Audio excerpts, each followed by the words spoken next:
let's go ahead and get started, shall we? Let's pray. Heavenly Father, tonight, as we open your word and again partake of what you have for us, I pray, Lord, you'll anoint that word as it goes out. Anoint my lips to say those things you'd have to be said, and then anoint our hearts that we receive what you have for us. And I thank you in Jesus' name. Amen. All right, tonight we're going to pick up where we left off last week, and this cliffhanger, as my wife was telling me. We're going to see about this second banquet that Esther gave for the king and Haman. So let's start reading Esther chapter 6, beginning with verse 1. That night the king could not sleep, so one was commanded to bring the book of the record of the Chronicles, and they were read before the king. And it was found written that Mordecai had told of Bigthana and Teresh, two of the king's eunuchs, the doorkeepers who had sought to lay hands on King Ahasuerus. Then the king said, "What honor or dignity has been bestowed on Mordecai for this?" And the king's servants who attended him said, "Nothing has been done for him." All right, so after Esther's first banquet, and you'll remember that first banquet, he was looking forward to hearing what her request was. She had risked her life to come into the inner court, and he had, gave her the scepter and had her come in and ask what she wanted, and she said, "I just want to have a banquet." Well, he was smart enough to know that wasn't what she wanted. There was some other thing, something else of real importance. And so he was no doubt anxious to find out what that was. Also, these banquets, as we talked last week, the first half of the banquet, first course would be meat and water, and then the second course would be dessert with lots of wine. And so he probably had drank a lot of wine in that banquet. And of course, when he asked her what she wanted, she simply said, "Well, I want you to come to another banquet tomorrow. And we're going to do this all over again tomorrow. Maybe today we had chicken and tomorrow we're going to have roast beef." I don't know how she changed the menu. But the next day they were going to have another menu, another banquet again. And when you look at all the drinking and all that went on, you would think that Ahasuerus would fall asleep and just be out. That would be the normal reaction, for somebody who does a lot of drinking or whatever. They usually either pass out or, they're ready for bed. That's it. But he couldn't sleep. Unusual. It was unusual physically, and he was a heavy drinker, so, you would think he was used to it. It wouldn't anything like that. So why was it he couldn't sleep? And we're not told why, but what we do know is that it was in the divine will of God that he not sleep. And then, which to me, well, I can kind of understand this. He called for his night. Evidently, they had somebody, probably a servant, that was awake all night to oversee the king. And if he woke up wanting a glass of water, he'd run and get him a glass of water. So you had a servant, one of the eunuchs probably, that had night duty. And the king couldn't sleep, so he called in his night duty. He wouldn't want to call him a nurse really, but called him in and said, I need to have you go get the record of the Chronicles. And I need that to be read to me. Now, if I can't sleep, probably the last thing I'm going to want to try to do is figure out chronicles or records or history. I'm probably going to go get a novel, or I'm going to go get something else, poetry, something, But he wanted these chronicles.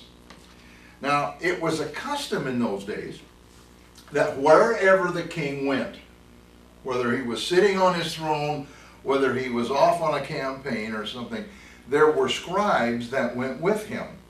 And they recorded every major event, or every event that needed to be recorded, I'll put it that way. It didn't have to be a major event, just something that happened that was of interest or could be of interest in the future. So, the Persians especially were very much into this. And we see evidence of this in the Word where, Nebuchadnezzar, we talk about the three Hebrew children and what he said and all that went on. How did anybody know about that? Because he had a scribe with him that was, quickly trying to, write this stuff down so it would be held for posterity. And the Persians especially were very much interested in the Chronicles, because this was a history that went back not only through the Persians, but it went to through the Medes, and before them the Babylonians, and it was a record of everything that had happened in the royal lineage of these different nations that came together in the Persian Empire, eventually worked its way into that. And so the kings would read this and they could learn. It was a way of capturing history and learning how how some other ruler 100 years ago maybe handled the situation, and so they could then see how that turned out, and they could figure out if that would work or not. Because these guys, we often think of them just being as despots. They're just out there, living it up and getting drunk and having a good time and letting everybody go jump in the lake. But they were really professional politicians. And they did spend a lot of time trying to see the mistakes and the successes of their successors. And they tried to apply that stuff. Because, even though human nature is for us just to go off and do things, the reality is that even though, he didn't have to, from the political standpoint, he didn't have to worry about anybody, he didn't have to think about anybody else, he could just think about himself. But the reality is, if he didn't, he wouldn't be here very long. And because in those days, if you didn't live very long. And you see that in the history of the kings from Israel. Those that were evil kings, look and see how long they lived. Unless they had extremely good bodyguards to protect them. So it was imperative on them that they, we would call it today, that they have social responsibility. In other words, that means they tended to society, and they tried to satisfy, at least to some degree, society. And the Persians were very good at this, by the way. They were very good at it. So, he had these records, and I don't know how far they went back. Some of them, they have found some of these that go back generations, so there was probably a lot of information in there. So he had the books read to him, rather than reading them himself. Now, there's a couple of interesting thoughts about this that I found. One of them is that maybe he couldn't read. And as some of the Persian rulers, or not just Persians, but in that time frame, they couldn't read. They were never taught to read. They weren't educated like, today we think about royalty and they have the best education. In those days, they were educated how to fight, how to lead people, but they weren't really educated in things like reading. That doesn't mean they couldn't read at all, but they would be able to read to some degree, but just enough to get by. They weren't really well educated. In this case, I'm not sure about that one. The Persian kings usually were pretty well up on things, so I would think he could probably read. But the other one was what I think is probably more or closer to what he was thinking, and that is when you have somebody read to you, especially if it's a man who has a, you know, like a good rich voice, and he's reading to you, it doesn't take very long before, you know, you kind of just doze off and that drone, and before long you're asleep. So he was maybe thinking, you know, there's nothing any more boring than reading the Chronicles. Maybe this will put me to sleep, you know.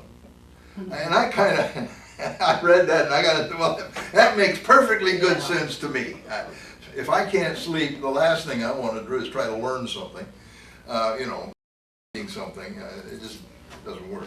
So this may have been what was going on here. We'll never know, of course. And it also may have been that Ahasuerus considered himself below that position, that his position was, it would be beneath him, in other words, to read to him, to actually read himself. And it would be easier to have somebody else read it to him, and you know, it would be beneath him to actually do something like that. And that's another thought. You know, it's just things we'll never know. But what we do know is that they were reading the book. And from what it looks like, the way this whole thing is written, of course we don't know when he asked for the books, but it looks like they read almost the whole night. So if he was planning on putting him to sleep, it didn't seem to work very well. And actually, this would of course happen if God wanted him to find out about Mordecai, and they started at the beginning. They're going to be all night before they get to the story of Mordecai. And God would, of course, keep him awake. But this is one of those instances where we don't see God mentioned in this book. We don't see any honor given to him. We don't see anything about God, and yet we can very clearly see through all the events how God was actually there. He was actually moving and causing a man who was a pagan ruler to not sleep, to call for the books, and then to remain awake until they found the portion that God wanted him to hear. And I don't know to you, I don't know about you, but to me this is encouraging. Because if God does that for the Jews of that time and affects a man like Ahasuerus, how much more does he do for us? And even though we don't see it, we don't maybe understand it, we can't see the big plan, and maybe we don't put God in it at all. But God is there, and he's doing something as simple as keeping somebody awake. He doesn't have, you know, I mean, we really think about it. He could have just put on a theophany, walked in, passed all the guards, and stood up as Azarias and say, "Hey, Azarias, let me tell you what's going on." That would have been easier, would have been more sure, would have scared him to death. He would have treated the Jews much better, I'm sure. But it wasn't in the plan of God. And so sometimes we think God should do things certain ways, but he has a plan. And when you think about it, if he'd have done that, what kind of story would we be reading? Would it have been as interesting as this book is about how Esther came to the throne and all the things that happened? All right. Now, while he was reading, came across that section about how Mordecai had found the two chamberlains, had discovered they were going to, they were planning to kill the king, and had told the queen. Now, you know, there's one little part of this whole story about Mordecai and all that happened that is missing, and that was, what was the king's reaction when he found out that Mordecai had told her about the plot? Because she was not supposed to have any contact with men other than the eunuchs. It doesn't say. He probably or possibly just assumed that it had come through one of the servants to her ear, except she specifically said, if you go back and read it, she said it came from Mordecai. And yet he doesn't seem to be too concerned about that. Just an interesting little side piece there that I've been thinking about. I think about strange things. All right, so we found out that no reward had been given to Mordecai. Now, it was common in the Persian Empire that royal benefactors formed a distinct class and had their names inscribed on a special list. So anybody that supported the king in unusual ways, wasn't just donating money, but in this case Mordecai saved his life. It may have been somebody who gave something very special to the king. These were considered the benefactors, and they belonged to a special class of people in the Persian Empire. They were treated differently, and they had their names put on this list. And if their name was on that list, you better not mess with them, because these were considered special people in the empire. And so the king says, what happened to Mordecai? What did we do for him? And they said, we didn't do anything for him. That was interesting, because first place, why didn't the king himself follow up on what Mordecai did? In fact, it even seems like maybe he had completely forgotten about him until he read it in the book. Why would that happen? It was his responsibility to see that his benefactors were honored. And in this case, he dropped the ball. So there was probably a little bit of that, oops, what did I do? How did I not do this? Because it was part of the law, by the way, part of the Persian law. So, he may have also assumed that one of the high officers of the court had taken care of it. And of course that would stand to reason, because the king is busy. And you would think one of the high officers in the court would take care of this. So there's some conjecture that the high officers may have known that Mordecai was a Jew. And there was a certain amount of animosity. And, they were prejudiced against him. Others think it might have been that Haman, it would have been his responsibility, because he had that high position, to honor Mordecai. And of course, he simply wasn't going to do it. So that's just two conjectures that I've read that kind of shed a little bit of light on that. Oh, there is a third one also, that any of the officials in the court would be rather hesitant to officially recognize Mordecai, because they knew Haman hated him. And Haman held a higher position, so there could have been the fear that in doing that, they would suffer at the hands of Haman. Because I'm sure they all knew what kind of a man he was. All right. So, since it was the duty of the ruling monarch to see that all these people received their honor, it needed to be corrected as soon as possible. So, let's read verse 4. So the king said, "Who is in the court?"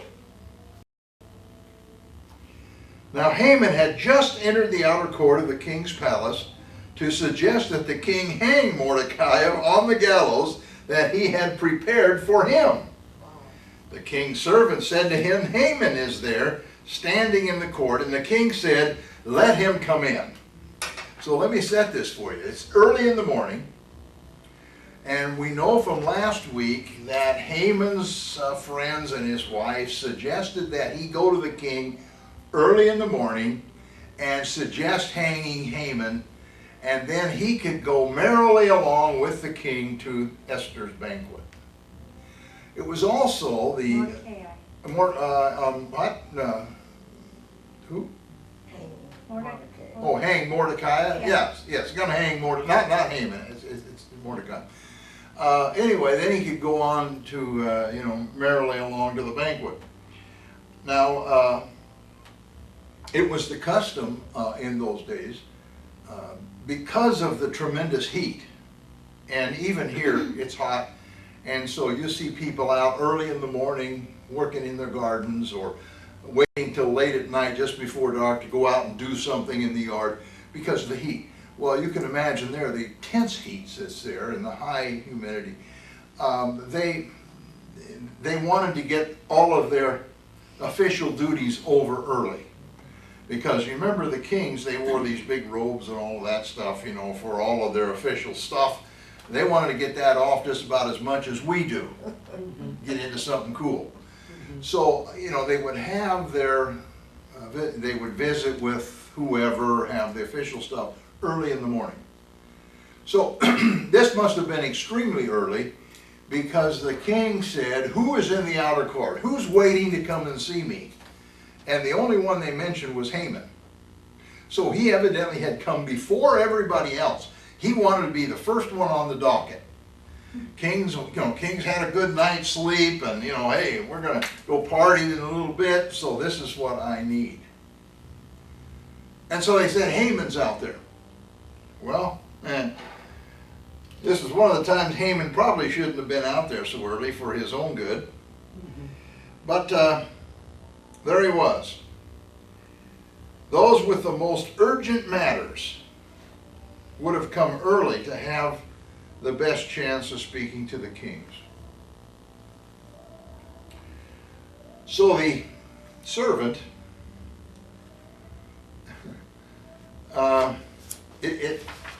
it's interesting, and you can kind of see a little nuance in here, and when you read the rest of the story, I don't think the servants of the king were too pleased with Haman.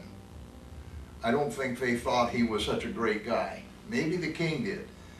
But quite often these servants knew far more about people than the king did. And we'll find more about that as we go along. They really knew what was going on, and I don't think they really cared much for him. They knew he hated Mordecai, and we'll find that out in a little bit. And so when they went out into the court, look who's there. And they knew that whatever was coming was going to be to honor Mordecai. And so, there's Haman. Hey, King Haman's out there. I can see him saying this with a big smile because they could probably see what was going to happen. Haman's in there. So he says, well, bring Haman in. Allow him to come in.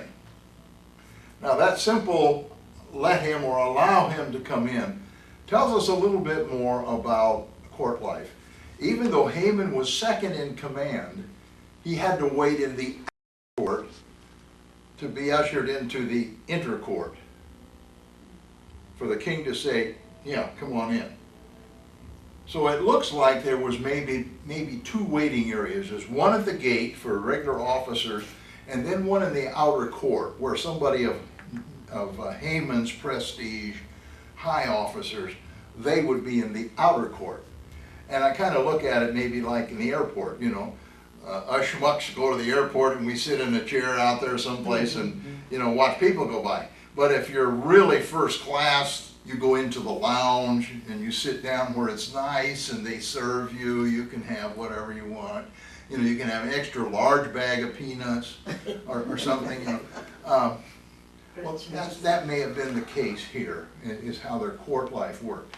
But he could not come in until he was invited in. And I can just kind of see Haman, he's out there, and they say, the king will see you. Oh boy, now's my chance, you can just see the excitement. He's going to get rid of Mordecai, finally. So, he gets ushered into the king. Verse 6. So Haman came in, and the king asked him, what shall be done for the man whom the king delights to honor? Now Haman thought in his heart, whom would the king delight to honor more than me?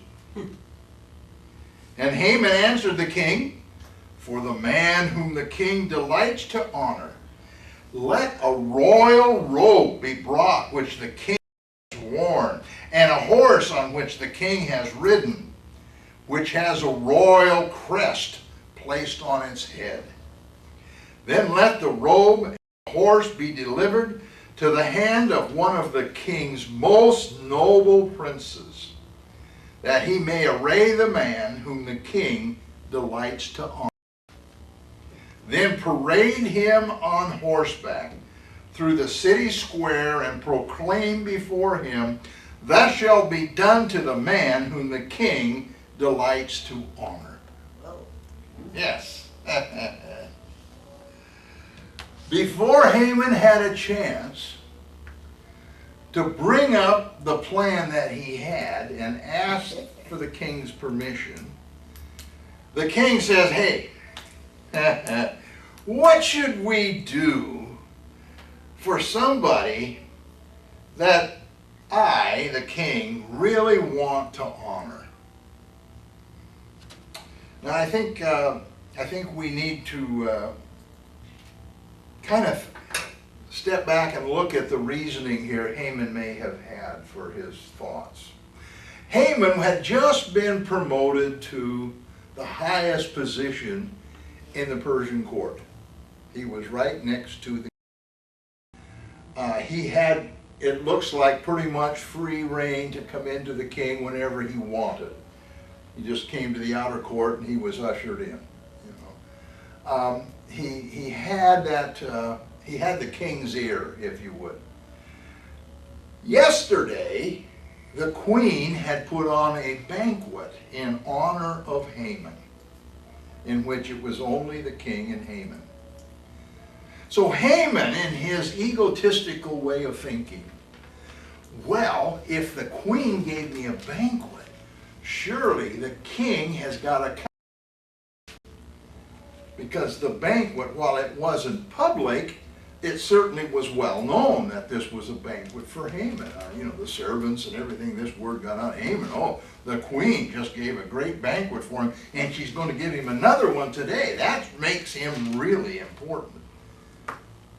So he was probably thinking, the king has got to best this some way. How can the king best this banquet? I got an idea. And so he relays to the king his idea. So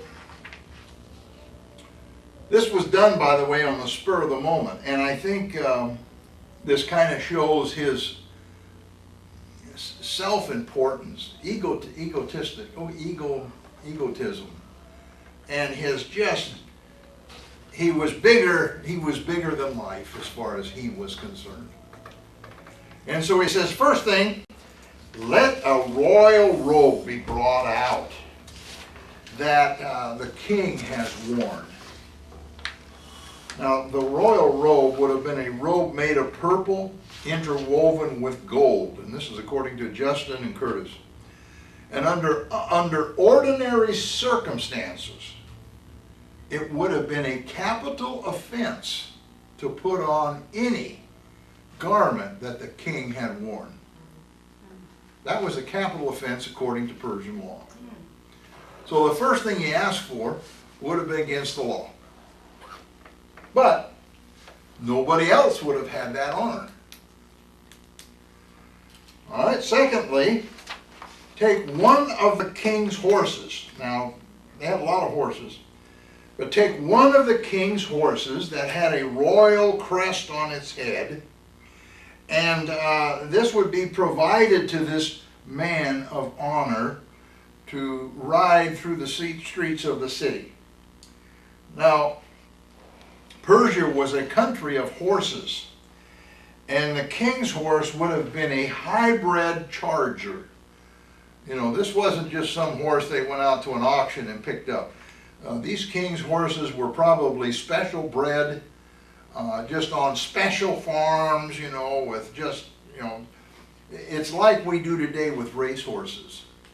The reason that people, these trainers want to win the Kentucky Derby or the, you know, the Preakness or the Triple Crown is because, not because the horse is, you know, so great, but it's because after they win it, they put it out to pasture and they charge stud fees. And stud fees can be up to $1 million, depending on the horse. Because it's a horse that wins. It's a horse that has all the qualities people are looking for. And so this was how they bred these horses for the Persian rulers. And of course, over time, these horses just became absolutely amazing horses.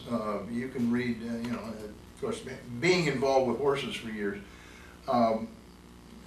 you pick up things about some of these horses, but they were huge, beautiful horses who were not afraid. You know, they were just muscular and they just would run right over everything. And we see today the antediluvians horses, those beautiful white horses, you know, that they dance and they jump in the air, and they can do things that normal horses don't do, but they've been bred to do it. And these were actually military horses and have been raised for that in Europe for years. So this is just one of the examples. So he was take one of these horses, and it made sure it had that royal crest on the front, which was an ornamentation that designated the animal as belonging to the king. Now everybody who was in the citadel or in the city was probably very much aware of what the king's horses looked like. And when one of those horses came out, that's one of the king's horses. That's one of the king's horses. Well, for anybody to have jumped on the back of one of the king's horses, it was immediate death. So, first of all, the robe was against the law. The horse was against the law. So Haman was really getting out there, you know. Nobody else has ever done this, but the king will give it to me.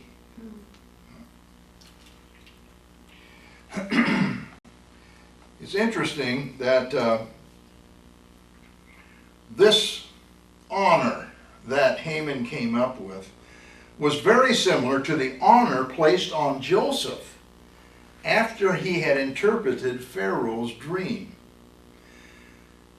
Pharaoh placed a signet ring on his finger, placed fine linen on him, and put a gold chain around his neck. He then rode in the second chariot that belonged to Pharaoh throughout the land, and everyone was commanded to bow when he rode past. Kind of interesting, but it shows this widespread idea of how to honor somebody in those early days. And Joseph, by the way, that became, while it was the Pharaoh's second chariot, it was his first chariot.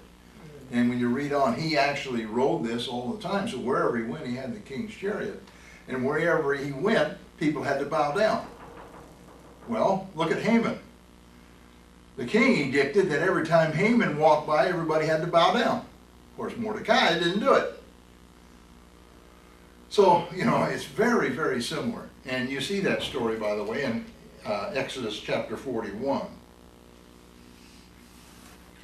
He then went on to say, let one of the noblest princes or officers of the court, let him put the robe on this man of honor and put him on the horse and then lead him through the city.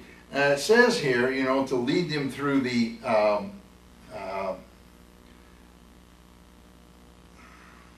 city square. Actually, what it actually meant was to leading down the main thoroughfares or main routes within the city. So this walking through the city would have taken a few hours. It wasn't something you just go out in the city square, make a loop and come home.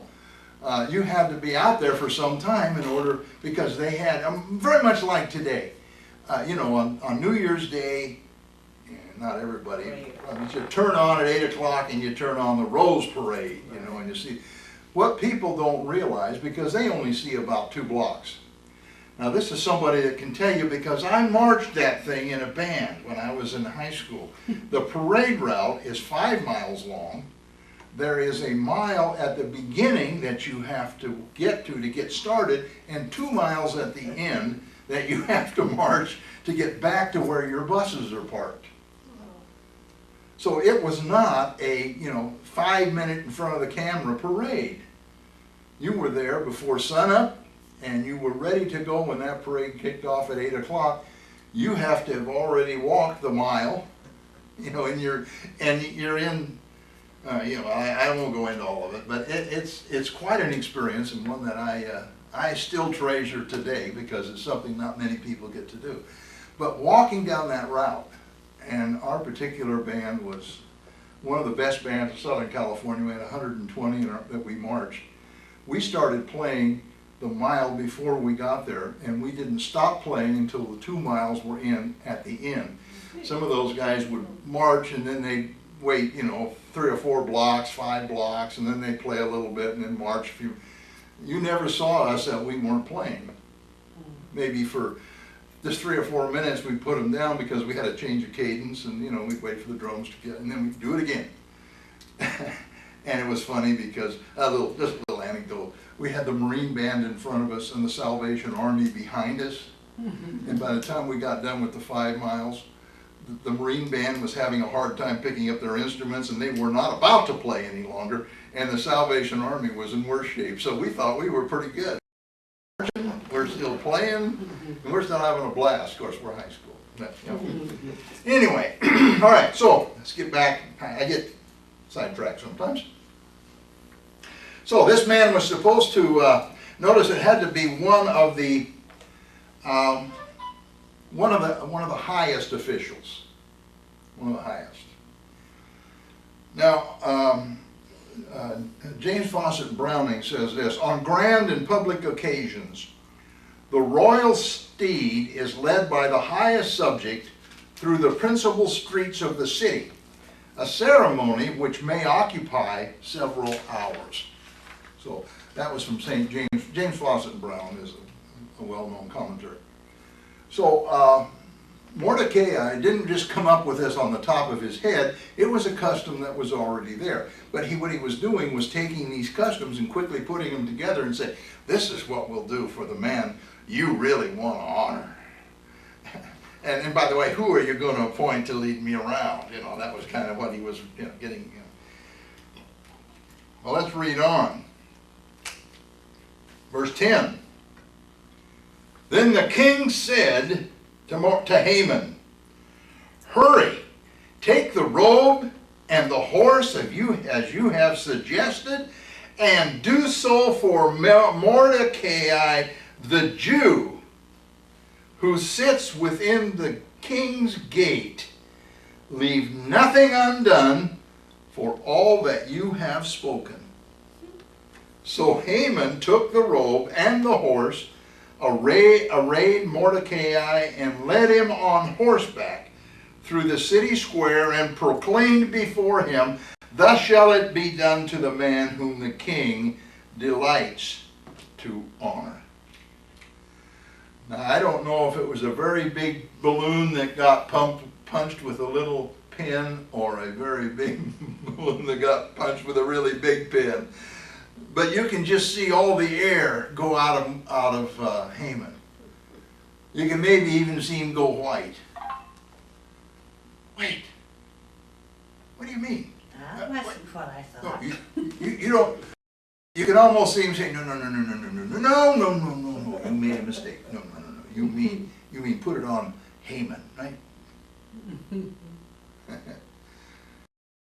Talk about a slap in the face. I have to give Haman some credit, according to the story here, because he just went out and did it. Some men, may have decided to go jump off the city wall or something, rather than take that kind of embarrassment, because it's evident that the whole city pretty much knew that Haman hated Mordecai. But at the same time, that hatred was turned in Mordecai's direction. Because as the man who hated him the most led him around, it became a greater honor than if somebody who had no feeling one way or the other for him was leading him around. You understand what I mean? The honor was actually multiplied because the one leading him was the one who hated him the most and held the highest position in the country.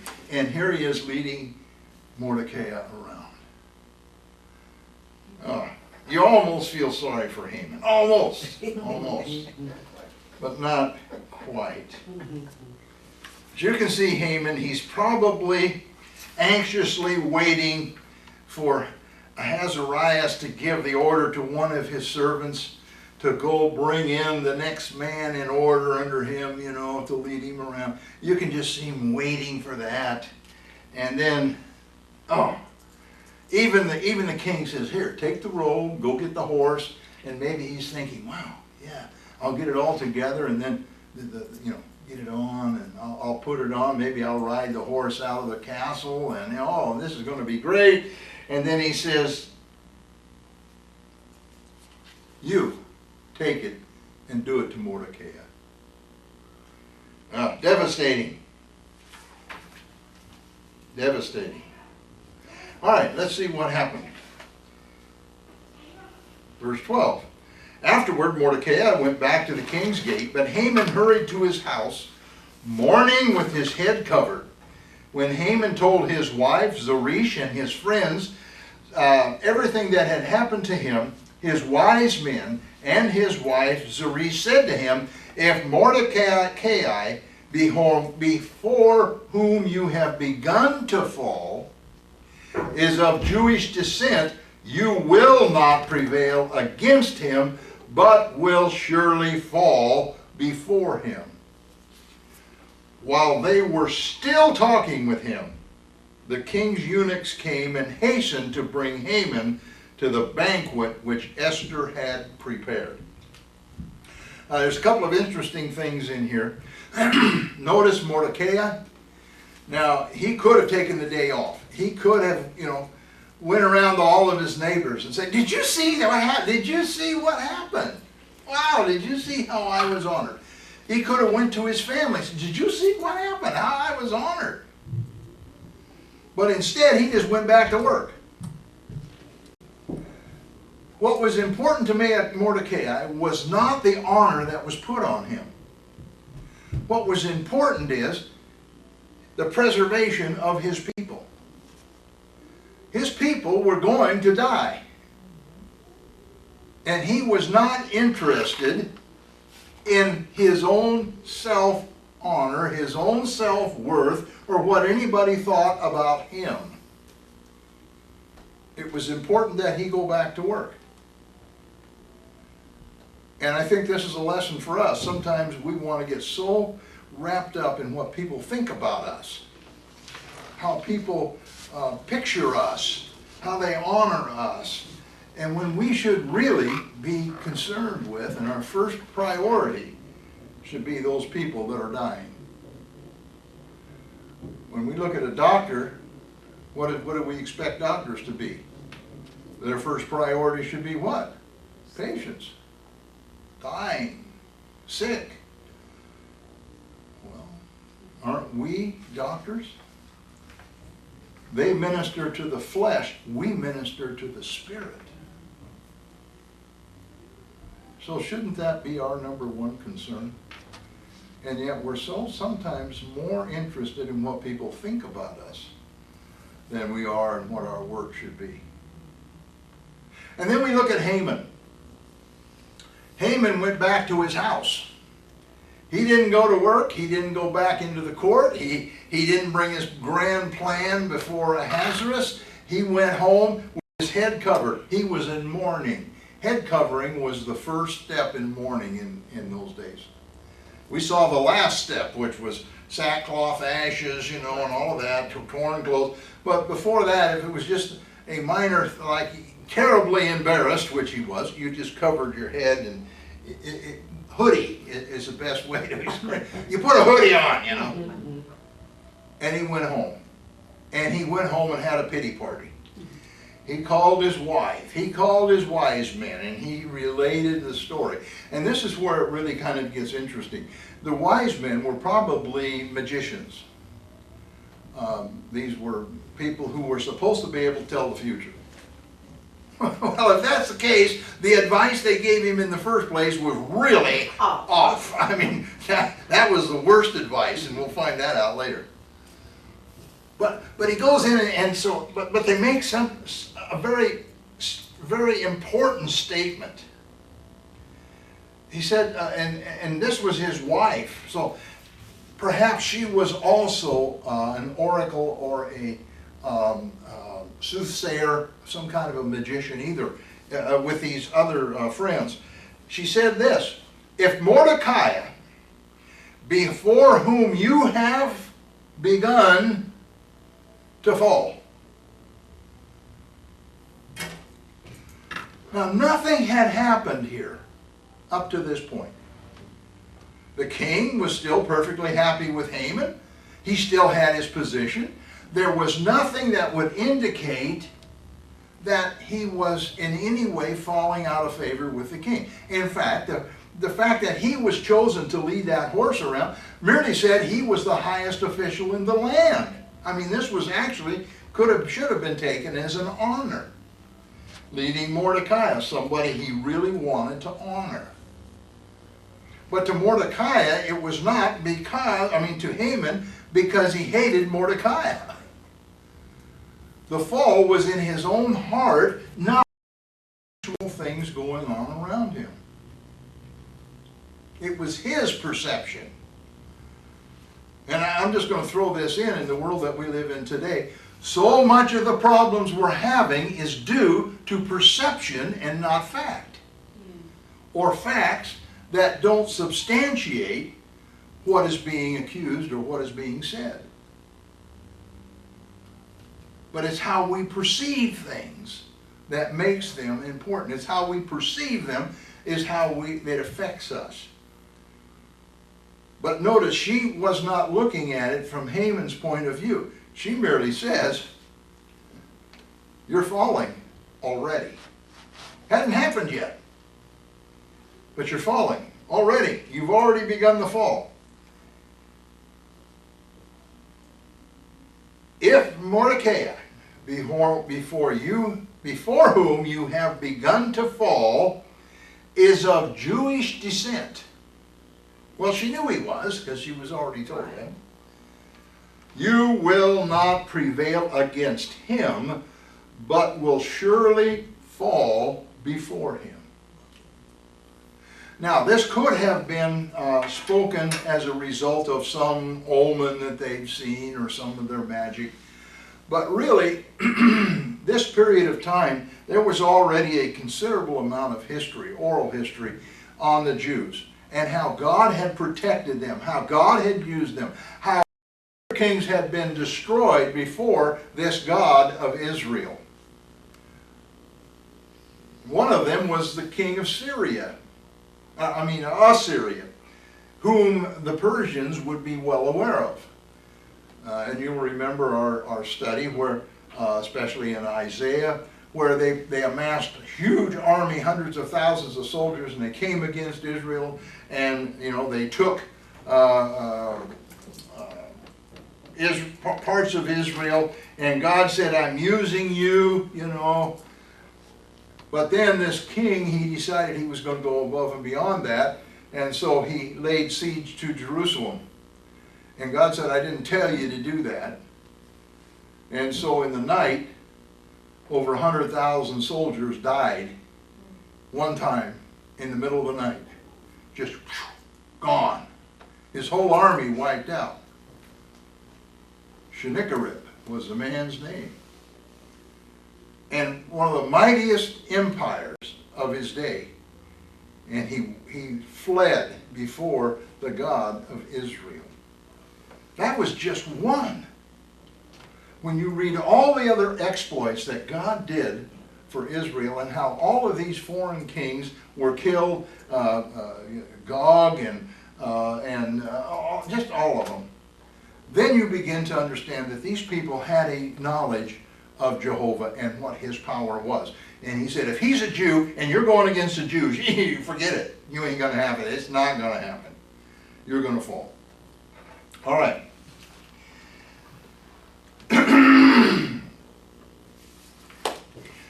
All right.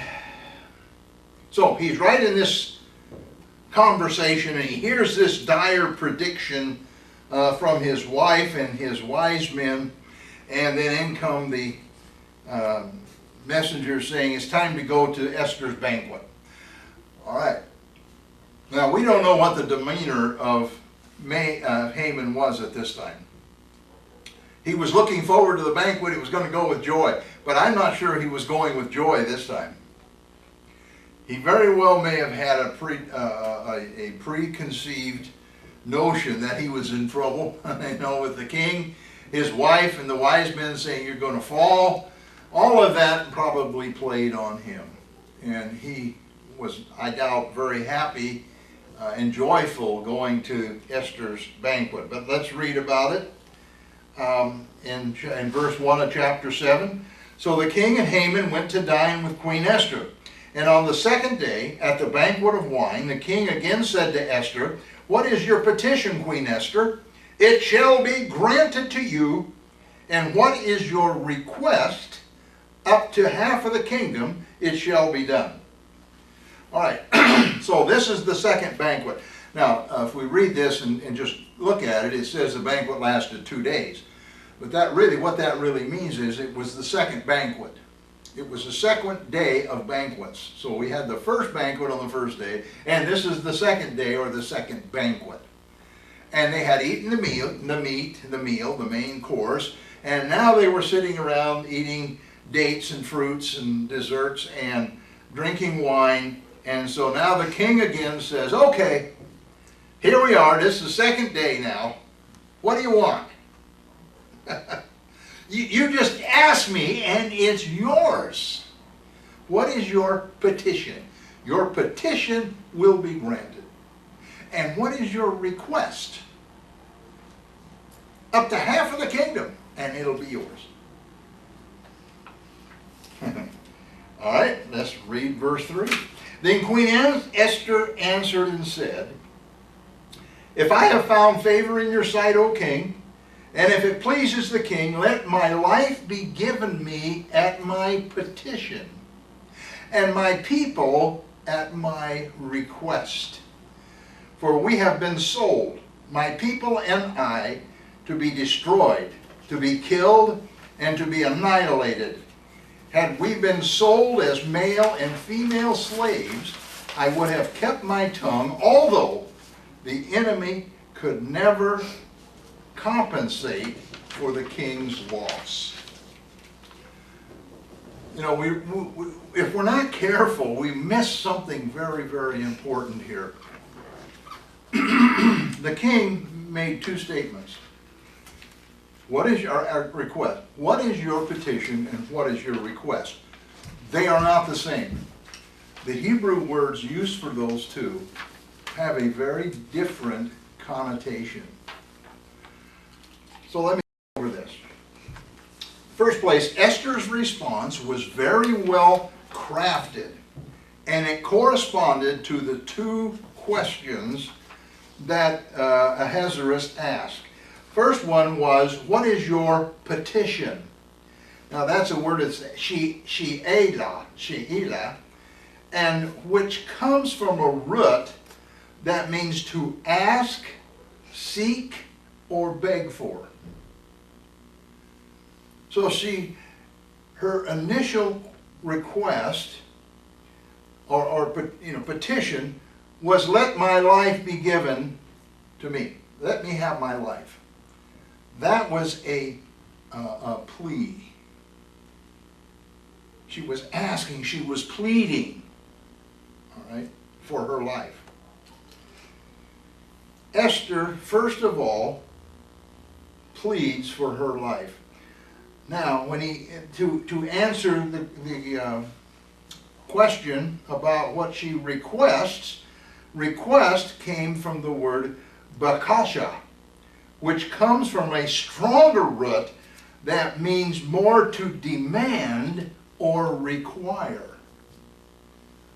I am pleading for my life, but I am requiring that my people be spared.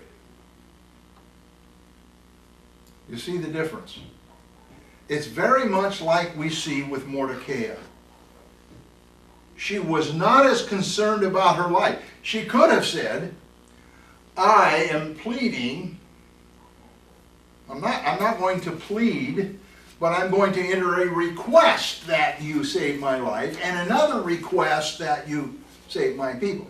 No. Or she could have reversed the two. I'm requiring that you save me, and I'm pleading for my people. I'm petitioning for my people. But she didn't do that. She put herself in more danger than the people. Because remember what he said. Whatever you say, I'll do. Whatever your petition is, and whatever your request is, I will give it to you. These were promises. So she could get bold about her people. She didn't get bold about herself, but she did about her people. I am requiring, I am demanding that you spare my people, because you said you would. Whatever I ask, here it is. I'm demanding that that be it.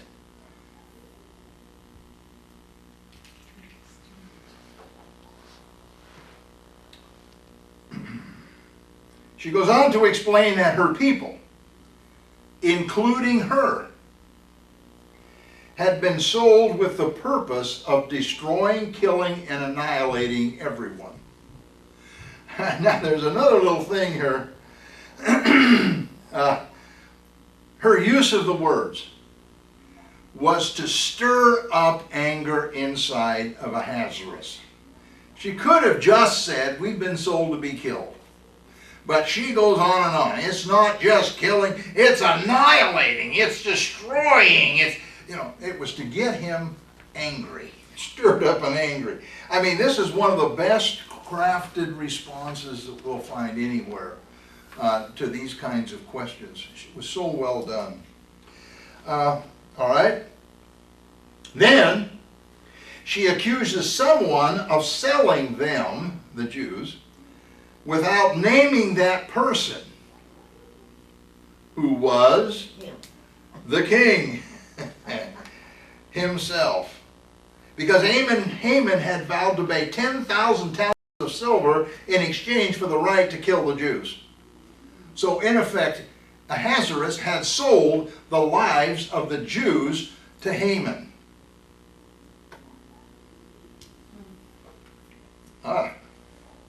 And I don't think that fact was lost on Ahasuerus.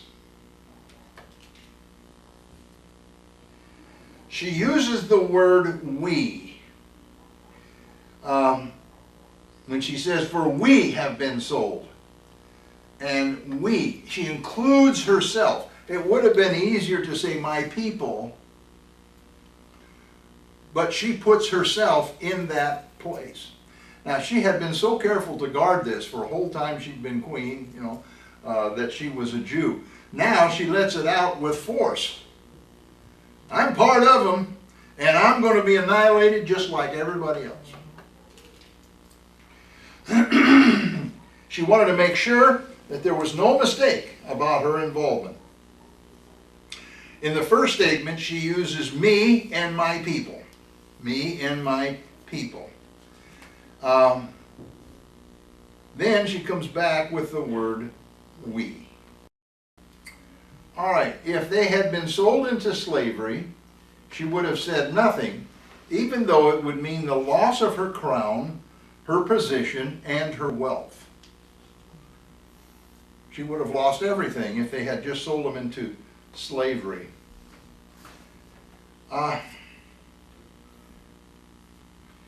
And she makes something here that's an interesting statement. Although the enemy could never compensate for the king's loss. Some of the commentaries, and I think they make a mistake, none of them are infallible, but I think they get stuck on a little rut. But they're saying, well, that meant that because all of these people would be killed, it wouldn't compensate for the king's treasury. He'd lose too many people, he'd never be able to make it up. It wasn't worth the 10,000 talents, and all of this. But she wasn't talking in this sentence about everybody being killed. She was talking about if they went into slavery. Because she would have lost her queenship. The loss to the king would have been because it's evident and that he loved Esther. In fact, it says so. He loved Esther. He put her above everybody else. He was willing to violate the law of the land, if you will, even though he had the right to tip the scepter. But, he was willing to do all of that for her. And she would not be there because she'd be gone, a slave. The loss to him would have been greater than the financial gain that would have went into his treasury. Okay, that's my take. All right, let's move ahead.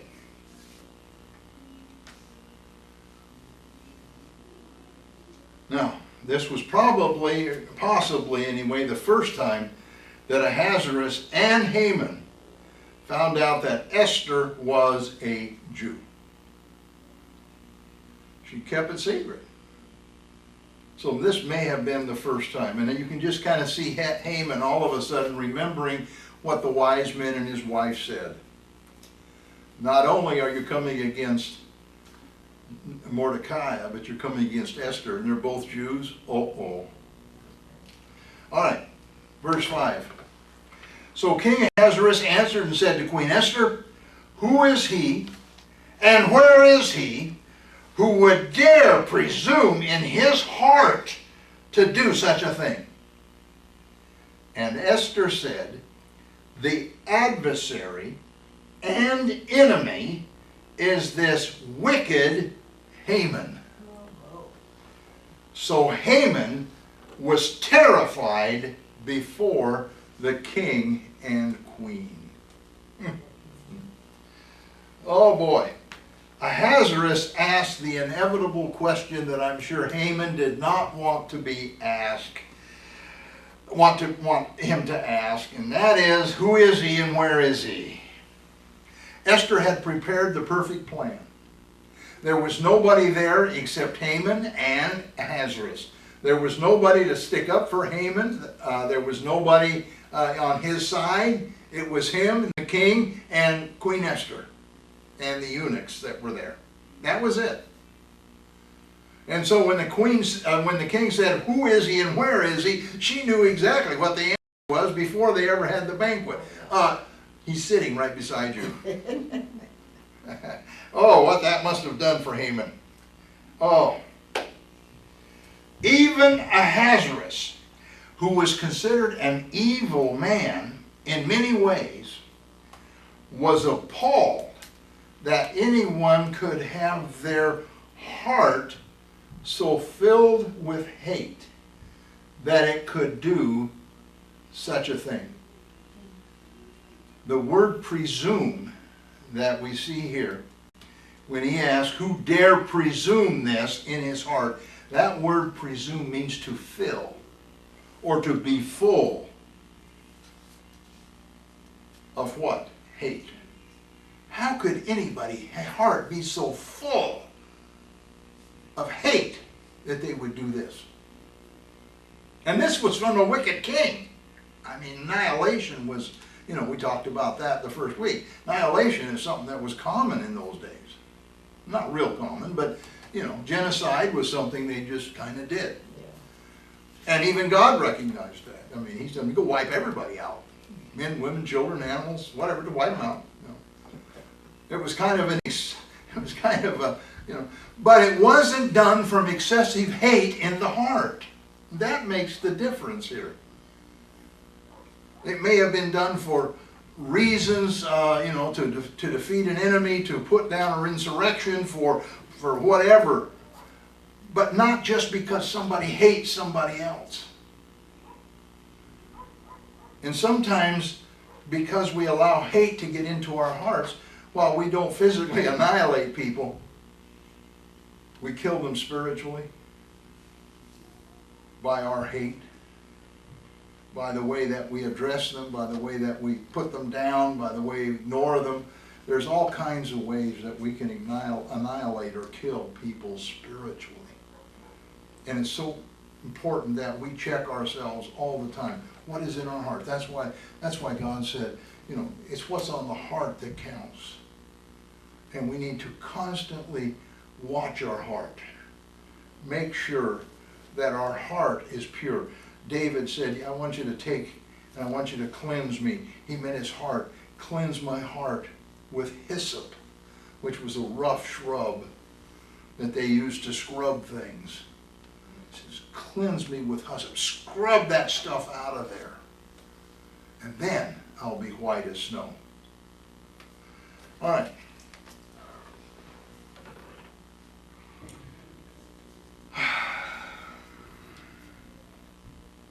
Esther answered Ahasuerus by using 3 words that were designed to make the king even angrier than he was. The first one was adversary, which means the human oppressor. And then the enemy. And this was a national enemy. You say, well, how could that be a national enemy? You take all the Jews out of the kingdom of Persia, it would have bankrupted them. There was a large population of Jews just in the castle itself, in the citadel. How would they have replaced all of those? Many of them were high officials. Where would all that knowledge go? So she was talking not only about the human oppressor, but also the national enemy. He's buying these things for his own hate, but it's going to bankrupt the nation. It's going to bring Persia down. And then the wicked, which means the worst enemy. The words that's used there. The worst enemy. Haman was shown to be all of these things. And of course, Haman became terrified as he stood before her, or was probably still on the bed, the couch, because they'd been eating, and they have the big pillow couches that they sat on and ate. He may have jumped up, but as he was there before the king and queen, he was terrified. He already knew what was coming. All right, verse 7. Then the king arose in his wrath from the banquet of wine and went into the palace garden. But Haman stood before Queen Esther, pleading for his life, for he saw that evil was determined against him by the king. When the king returned from the palace garden to the place of the banquet of wine, Haman had fallen across the couch where Esther was. Then the king said, will he also assault the queen while I am in the house? As the word left the king's mouth, they covered Haman's face. So the anger of Ahasuerus was so great that he had to go out in the garden. And he of course, was angry about several things. He was angry at Haman for having tricked him. He was certainly angry at himself for being gullible enough to not look deeper into what Haman was trying to accomplish. And I think also he may have been angry at Esther for not revealing sooner that she was a Jew. Now there's no indication of that. This is just, if I'm putting myself in Ahasuerus' position, I would have some anger that my queen was actually keeping something this important from me. Because in those days it was important to know lineage, genealogies. You know, you read through the Bible and, oh, this is so-and-so, son of such and such, who was a such and such, and they came from such and where. I mean, all this was common, and they needed to know all of this.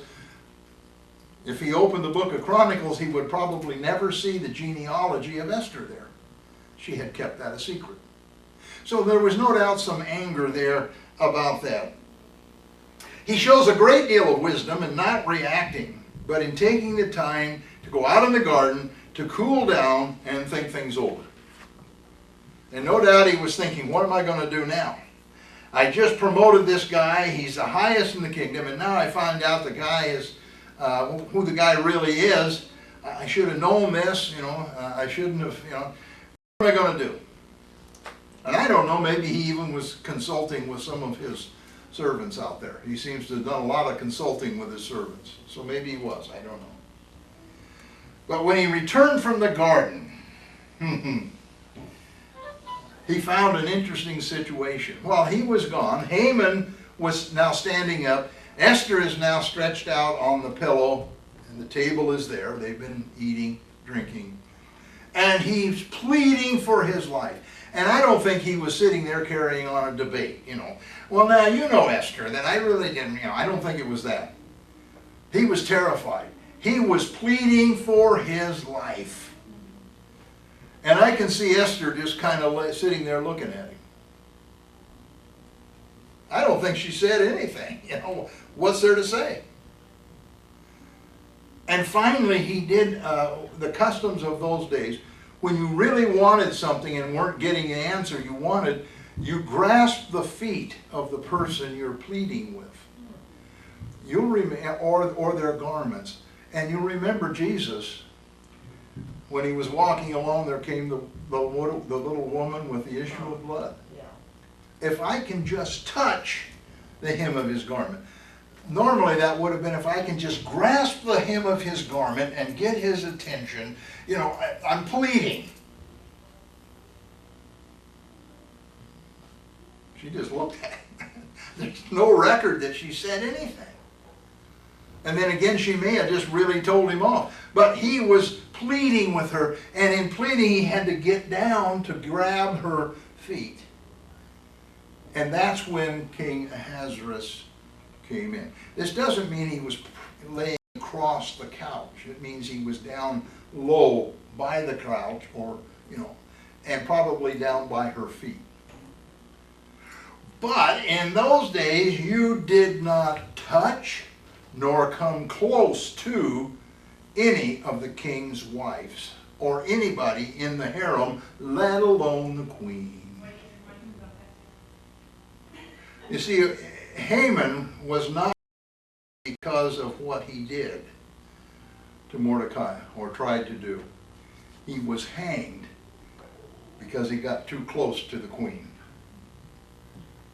Because Ahasuerus walked in and immediately saw the situation and said, would you assault the queen while I am in the house? Now, does that mean that if he wasn't there to be okay? I don't know, you know.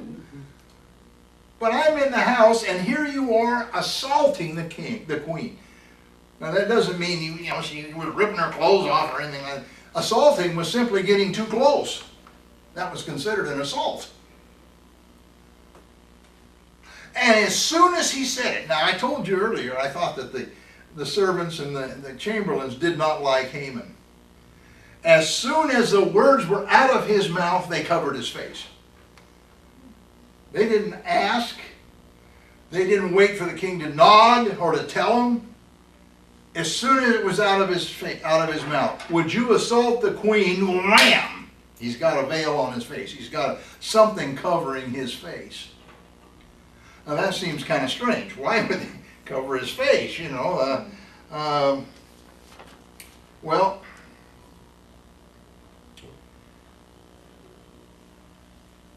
the reason is because in those days, the king would no longer have to see the face of a person he now loathed, and he was now considered a condemned person who was never again to see the light of day.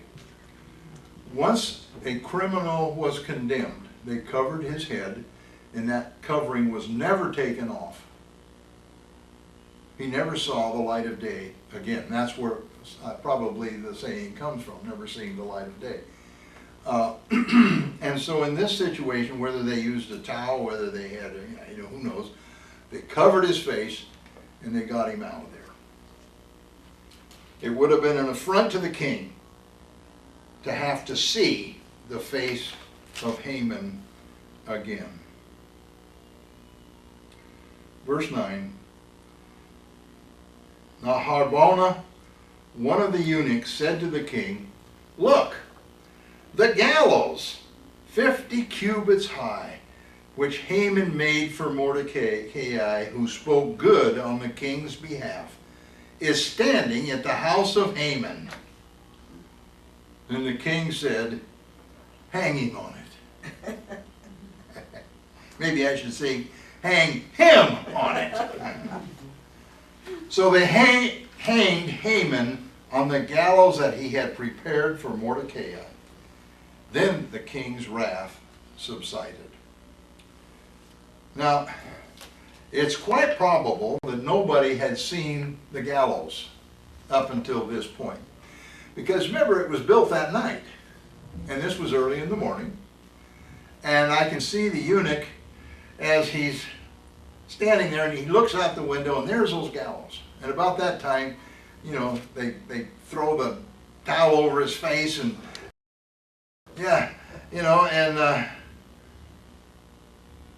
here's this eunuch, and he says, "King, hey, look over there. There's the gallows that Haman built for Mordecai." Now tell me something, how did he know it was built for Mordecai? He just built them that night. What this says is that the rumor mill in those days was very quick and very good and very accurate. These servants, they had their own lines of communication. That thing was probably started to be built when it was already known to the eunuchs in the castle what was going on, all right? He said, there it is. That's the one that he's put up for Haman, or for Mordecai. The king maybe didn't know anything about it. Mordecai never said, or Haman never said anything about it. Never got a chance. The eunuch knew, the king didn't. But the king probably looked out there at that thing. Hang him on it. That looks like a good one. 50 cubits high. That's huge. 75 feet. And of course it wasn't a rope. They impelled him up there. Stuck through. Nailed to that big old thing. And what's interesting, it was in front of his house. So every time his wife or the wise friends or his kids or anybody, and he had a lot of kids, we know, because he said he did. Every time they were around the house, look up, there's Dad.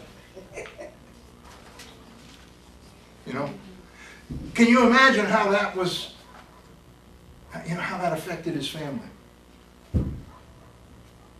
When we do things against God, it doesn't always just affect us. It affects our family. It affects generations. And we know that from the Old Testament. So it's imperative that we're careful with what we do, and careful how we approach God and how we approach the things of God. Notice this, that after he was hanged, the wrath of Ahasuerus subsided. And that would have included the wrath against Esther. And also, I think it also has another little connotation, and that is that when God avenges, the wrath of man is taken and completed. In other words, he used a human to bring judgment on Haman. But when the judgment is complete, the wrath of the king was gone. Because God said, I will revenge. I will avenge.